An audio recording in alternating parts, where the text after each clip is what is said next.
다 함께 나눌 말씀의 제목은 하나님의 노여움. 하나님의 노여움이라는 제목으로 우리가 다 함께 은혜 받기를 원합니다.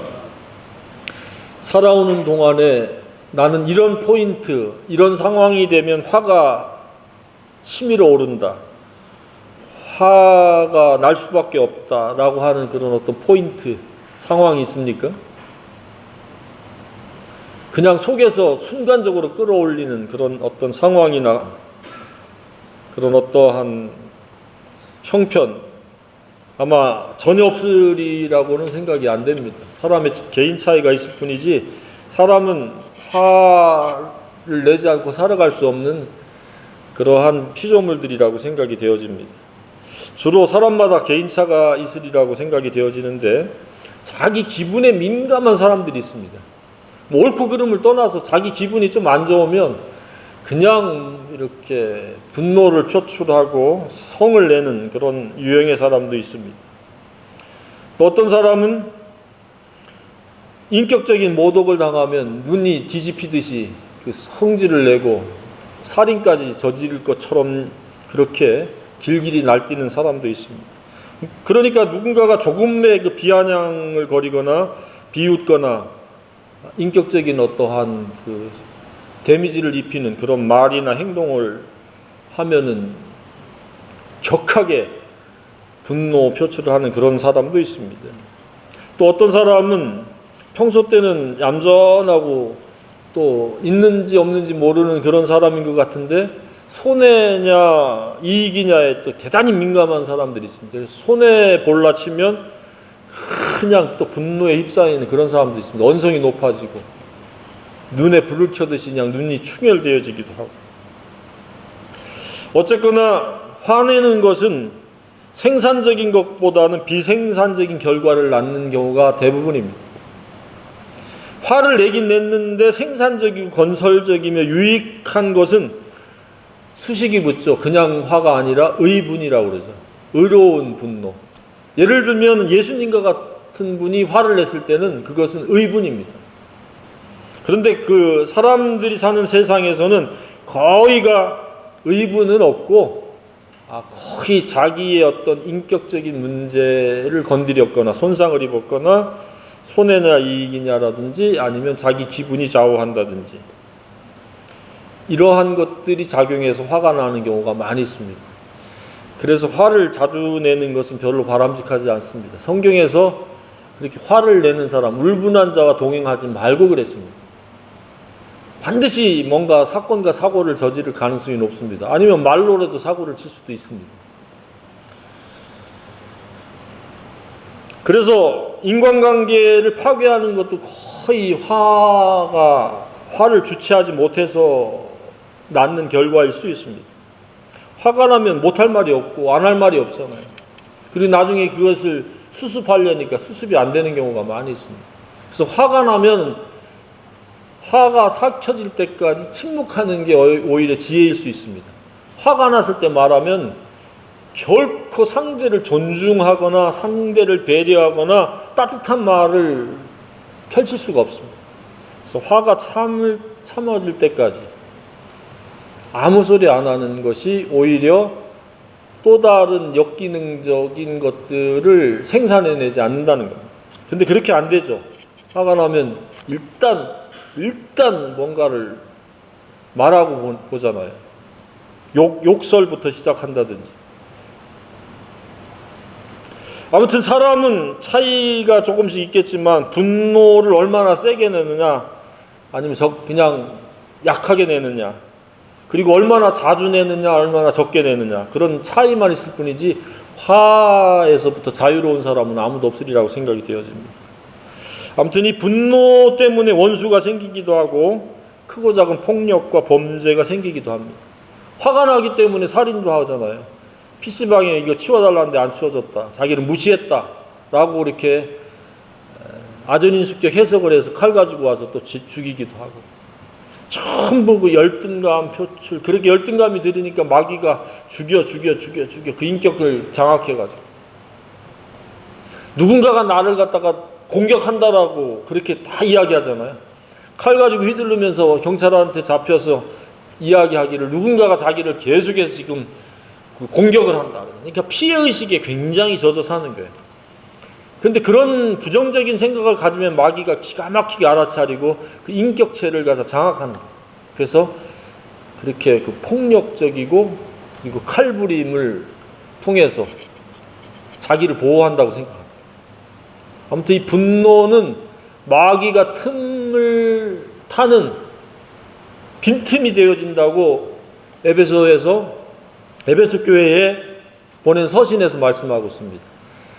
화가 성을 내도 해가 지기 전까지 성을 내지 말라. 마귀에게 틈을 주지 말라 그러면서 그 성 내는 것에 대해서 말씀하고 있습니다. 화가 나면 이미 마귀의 틈새가 되어지는 겁니다. 마귀가 찾아드는.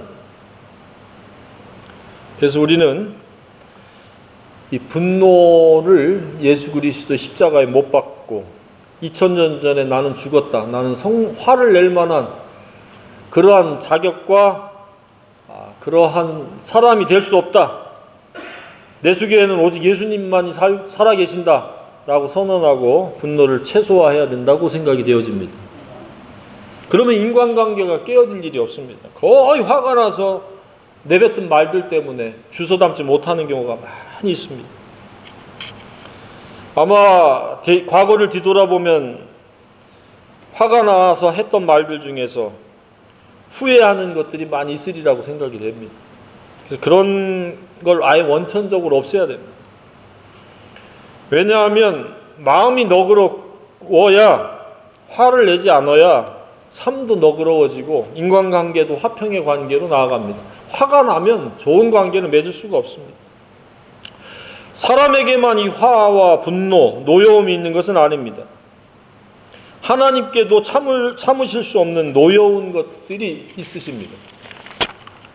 오늘 본문이 바로 그 내용들을 서술하고 있습니다. 그냥 분노하신 것 이상의 대노, 크게 화가 나셨다라고 오늘 말씀에 기록하고 있습니다. 10절 하반절에 여호와의 진노가 심히 크고 그랬습니다. 화가 나긴 났는데 머리 끝까지 났다 이렇게 표현을 해도 과언이 아니라고 생각이 됩니다. 무엇이 사람들의 어떠한 말과 태도가 하나님께서 그 노여워하시는 것이 아주 극에 달하셨는가? 오늘 내용입니다. 그것은 바로 다름 아닌 사람들의 그 탐욕에 의해서 화가 나셨습니다.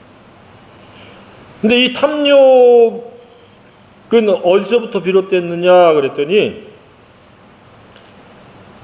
섞여 사는 외국인들, 섞여 사는, 그러니까 하나님과 무관한 소수의 사람들이 탐욕을 품으면서 생겨나기 시작했습니다.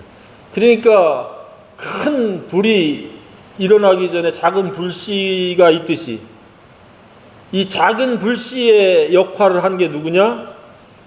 하나님과 무관한 다른 인종들, 소수의 인종들이 탐욕을 품었습니다. 그래서 그들에게만 국한이 되면은 문제가 없었을 텐데 금방 이스라엘 자손도 그 탐욕에 전염되어지고 물들었다는데 문제가 있습니다. 개인과 인류 사회에 생기는 온갖 크고 작은 문제와 불행은 바로 하나님과의 관계 단절인데 그것은 바로 탐욕 때문에 그렇다는 겁니다. 탐욕이 있으면 결코 그 마음에 하나님의 뜻이 자리 잡을 수가 없습니다. 진리가 권위가 될 수가 없습니다. 탐욕이 왕이 되기 때문에 하나님과의 관계의 단절이요, 그 과정은 죄요, 그 결과는 재앙과 불행과 곤고와 고통들이라는 거예요. 그러니까 이 탐욕은 굉장히 경계해야 돼. 그리고 날마다 십자가에 아주 과감하게 못 박아야 될 그런 아주 고약하고 나쁜 악한 본성이라는 사실입니다.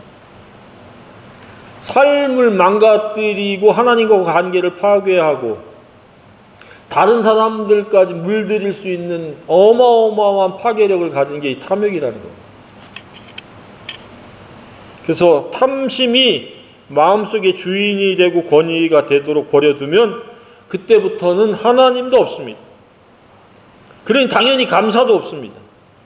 진리가 들어갈 틈이 없습니다. 하나님과의 화목이 깨어지고 만족과 자족도 있을 리가 없습니다. 욕심이 생각을 주관하고 이끌어가면 모든 가정은 죄가 됩니다. 야고보서 1장 15절에도 보면 욕심이 잉태한즉 죄를 낳고 죄가 장성한즉 사망을 낳느니라 그랬습니다. 그러니까 죄의 뿌리는, 권위는 이 욕심이라는 사실이에요. 저와 여러분은 날마다 이 욕심, 탐욕을 십자가에 못 박을 수 있기를 원합니다. 그래야 나의 나된 것을 감사할 수 있고 지금 현재 상황을 기뻐할 수 있고 즐거워할 수 있고 평안을 유지할 수 있습니다. 그러나 탐욕이 나를 지배하면 불평, 불만이 나옵니다. 하나님의 은혜는 온데간데 없어집니다.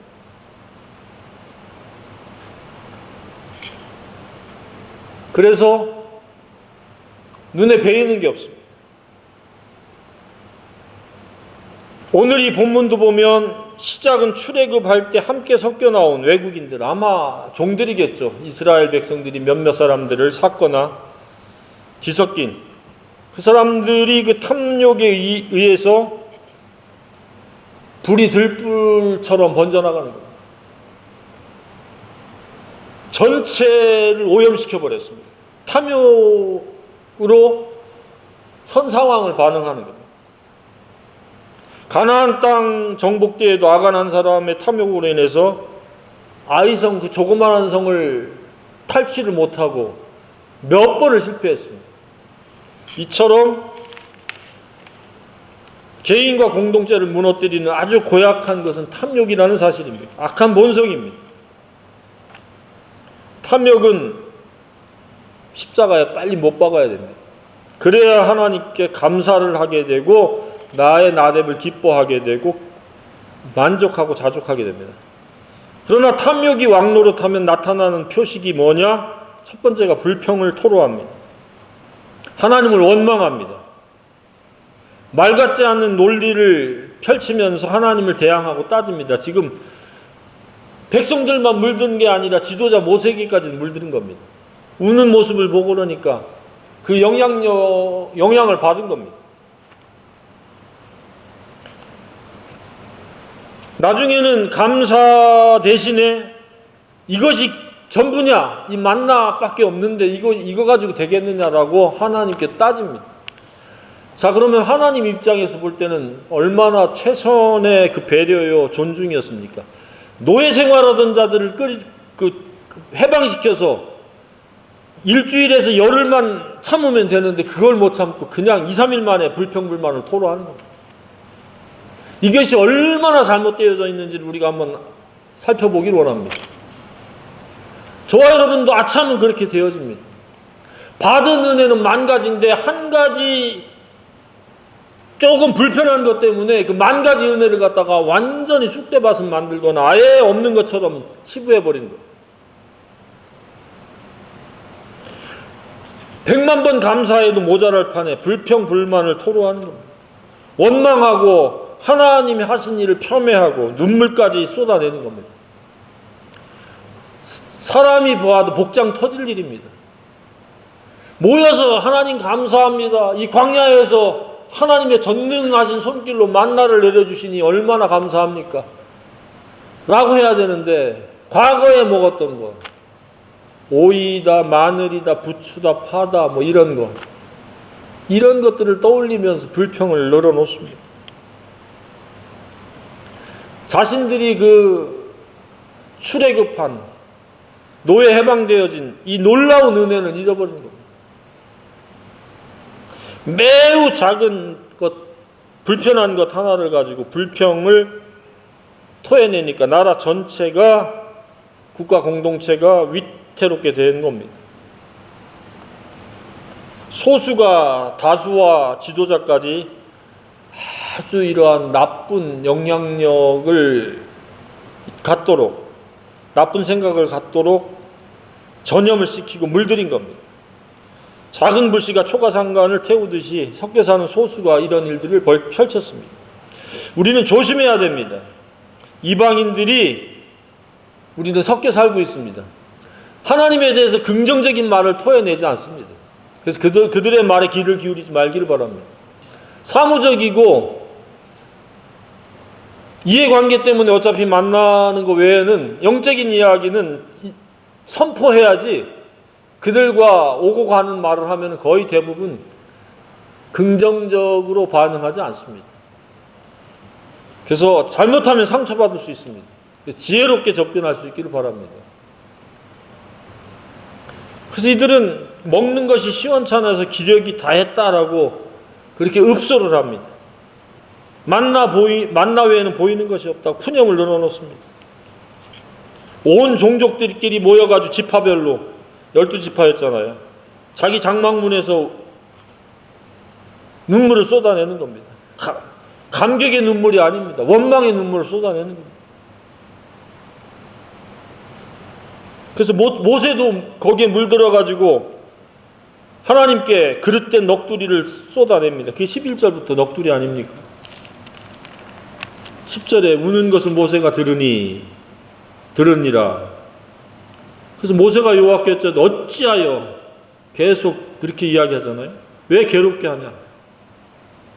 어찌하여 또 얘기해서 은혜를 입게 하지 않냐니까. 이 은혜를 지금까지 충분히 입었는데 은혜를 입지 않았다 그래요. 왜 백성을 내게 맡겼냐?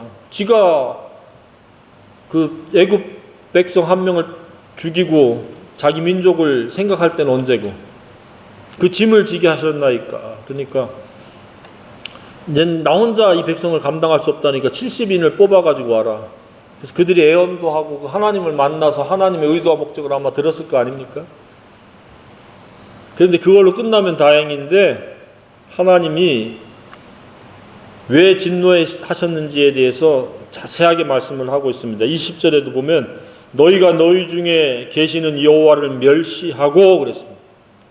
하나님은 멸시당하실 때 심히 화가 났습니다. 그 앞에서 울며 이르기를 우리가 어찌하여 애굽에서 나왔던가 함이라 하라. 왜 나를 구원하셨습니까? 이렇게 따져 묻는 것과 다를 바가 없습니다. 그래서 하나님이 그들을 그에 상응하는 조치를 취하겠다고 말씀을 하십니다. 첫 번째는 그들이 원하는 것들을 충족해 주겠다. 그게 뭡니까? 고기를 냄새가 나서 싫어할 지경이 되도록 한 달 동안 먹게 하겠다. 그래서 하나님이 어떻게 했어요? 약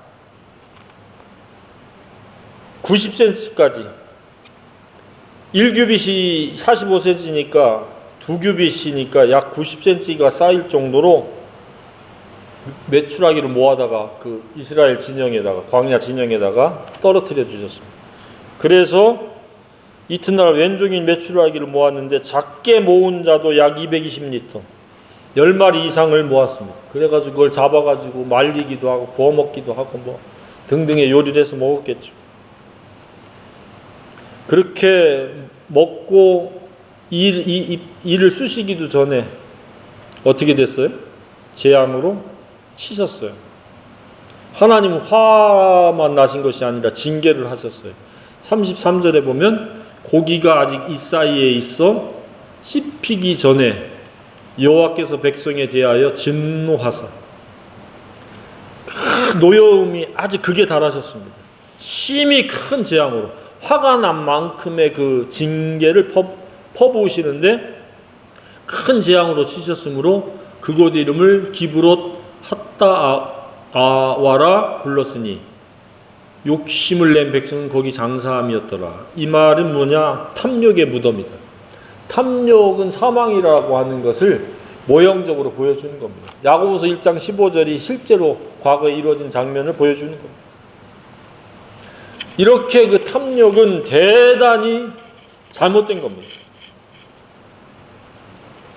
자기 관점에서의 하나님을 헤아리게 만드는 그러한 원인이 바로 이 탐욕입니다. 내가 원하는 방식대로 하지 않으면 다 원망이요 불평을 토로하는 겁니다. 살아가면서 사람과 사람 사이에도 그런 일들이 비일비재할 수 있습니다. 받은 은혜는 100가지인데 한 가지 섭섭한 것 때문에 원망하고 삐지고 등 돌리고 탓하고.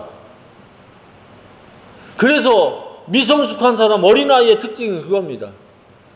받은 은혜를 생각하면서 관계를 맺어야 되는데 자기의 관점과 기준에 조금 다르다라고, 마음에 성에 안 찬다고 그것을 부각시켜서 100가지, 10,000가지 은혜를 갖다가 무력화시켜버려요. 어린아이들의 특징이 그렇습니다. 그래서 받은 은혜는 돌에 새기고 베푼 은혜는 물에 새기라고 이런 말이 있습니다. 뿐만 아니라 섭섭함은 물에 새기고 받은 은혜는 마음판에 새겨서 받은 은혜만 생각할 수 있기를 바랍니다. 사람이 살다 보면 장점이 있고 단점이 있고 베푸는 은혜가 있고 그렇지 못한 부정적인 어떠한 그러한 일들도 있을 수 있습니다. 그랬을 때 받은 은혜는 크게 부각시키고 섭섭한 거는 잠깐 섭섭하고 완전히 파쇄시켜서 날려보낼 수 있기를 바랍니다. 그러면 섭섭함이 없습니다. 근데 그 섭섭함을 갖는 것도 습관입니다. 한 번 불평을 하면은 계속 불평을 하는데 민수기에서 보면 10번 이상을 원망을 쏟아냈다고 그랬습니다. 그래서 나중에 우리 하나님께서 뭐라고 하냐면 내 귀에 들린 대로 너에게 행하겠다. 니들이 원망한 그 상황을 만들겠다. 그렇게 말씀을 하셨습니다. 그래서 우리는 욕심에 의해서 그 어떠한 상황도 원망하지 말아야 됩니다. 원망한다고 상황이 바뀌지 않습니다. 그리고 원망이라고 하는 건 과거에 일어났던 일들입니다. 감사할 수 없으면 원망하지 말아야 됩니다. 그걸 통해서 우리가 무언가 새로운 유익이 분명히 있었을 텐데 그 유익된 거는 보지 못하고 그냥 자기 기분과 관점과 자기의 어떠한 주관적인 생각에 의해서 불편했거나 마음에 안 들었다는 이유 때문에 원망을 쏟아내가지고 관계를 파괴하는 그런 경우들이 왕왕 있습니다. 우리는 그런 것을 매우 조심해야 됩니다. 그래서 말씀을 묵상하면서 나는 혹시 그런 일이 없을까? 받은 은혜를 내가 생각하면서 살아가느냐? 섭섭한 것을 부각시키면서 살아가느냐? 한번 이렇게 살펴보는 생각을 살펴보았습니다. 이처럼 욕심을 낸 백성은 수식이 욕심을 냈기 때문에 죽었다 이야기입니다. 욕심은 백해무익한 겁니다. 눈에 뵈는 것이 없고 하나님을 하나님으로 존중하고 경외하는 것이 아니라 멸시하는 겁니다. 멸시하니까 원망하죠. 범사에 감사할 대상을 갖다 원망과 불평과 불만의 대상으로 삼은 겁니다. 결국에는 하나님의 섭리하시고 주관하시는 것을 완전히 묵살해버리는 겁니다. 자신의 욕심이 그냥 왕인 거예요. 그래서 하나님도 자기 욕심을 위한 도구로 전락시킨 겁니다. 이처럼 삶을 망가뜨리고 죽음에 이르게 하는 것은 결코 하나님이 아니십니다. 꼭꼭 숨겨진 탐욕이라는 사실을 우리가 발견해 봐야 됩니다.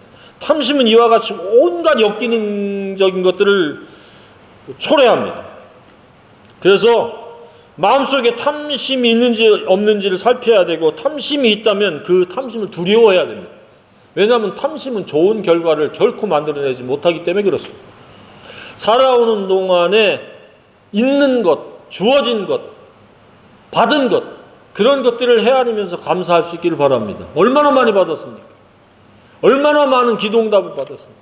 얼마나 좋은 것들을 지금 누리고 있습니까? 그런데 사소한 것, 작은 것 그런 것들을 끄집어내가지고 크게 부각시켜가지고 사람을 원망해도 하나님 원망하는 것과 다를 바가 없습니다. 자식이 부모를 원망하는 거? 그냥 부모를 원망하는 게 아니에요. 그 영혼을 맡기신 그 권위로 허락해 주신 하나님의 대리자를 원망하기 때문에 하나님 원망하는 거예요. 근데 사람들이 그걸 몰라요. 그래서 자식들이 부모를 원망하는 거 그 작은 일이 아닙니다. 하나님 원망합니다. 감사해야 됩니다.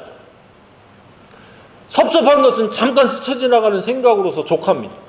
그 섭섭한 생각을 붙잡고 만 가지 은혜를 갖다가 묵살해버리면 하나님께 이렇게 이스라엘 백성들이 섞여 사는 다른 민족 이방인들 때문에, 외국인들 때문에 이렇게 오염되고 물들듯이 물들어가지고 이 엄청난 결과를 당하게 된 그런 대상이 될 수 있다는 것에 대한 우리가 두려움을 가져야 됩니다. 그래서 우리는 살펴봐야 됩니다. 내가 범사에 감사하고 살아가느냐. 감사가 멈췄다는 것은 지금 욕심, 탐욕이 나를 주관하고 있을 가능성이 매우 높습니다. 또한 원망을 하나라도 하기 시작했다라고 하면 그 원망이 사람이 됐든 하나님이 됐든 그러면 내 욕심이 주관하고 있다라고 하는 표식일 수 있습니다. 우리는 하나님이 하나님 되시게 해야 되는데 그것은 감사요, 자족하는 것이요, 있는 그대로를 감사하면서 만족하면서 기뻐해야 된다고 믿습니다. 그리고 하나님께서 베푸신 크고 작은 많은 것들을 헤아리면서 감사로 고백되어야 한다고 믿습니다. 감사가 끊임이 없는 그런 생애가 되기를 주님의 이름으로 축복합니다.